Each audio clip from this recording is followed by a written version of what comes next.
In today's video, I'm going to teach you how to segment your HubSpot forms.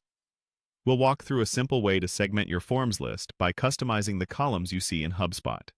This lets you surface the exact details you care about, like submissions, conversion rate, last updated date, or the form owner, so you can scan, sort, and prioritize at a glance. Start by opening your browser, heading to your preferred search engine, and typing HubSpot. Click through to the official HubSpot website and log into your account. If your screen looks a little different from mine, that's okay. HubSpot updates its interface from time to time, and user permissions can also change what you see.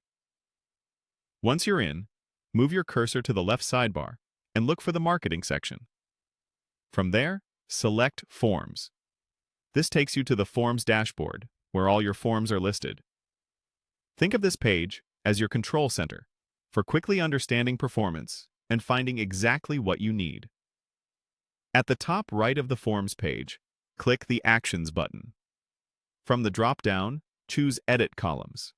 This is where the real segmentation happens. You'll see two panels. On the left, available columns you can add. On the right, columns currently displayed in your list. To add a column, simply check the box for the field you want on the left panel. As you select items, such as submissions, views, conversion rate, or last updated, they'll appear on the right. Choose fields that match your day-to-day decisions.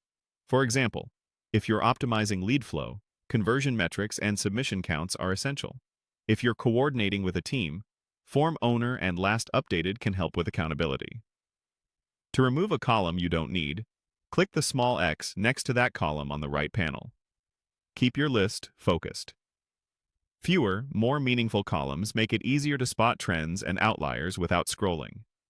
You can also rearrange the order of your columns.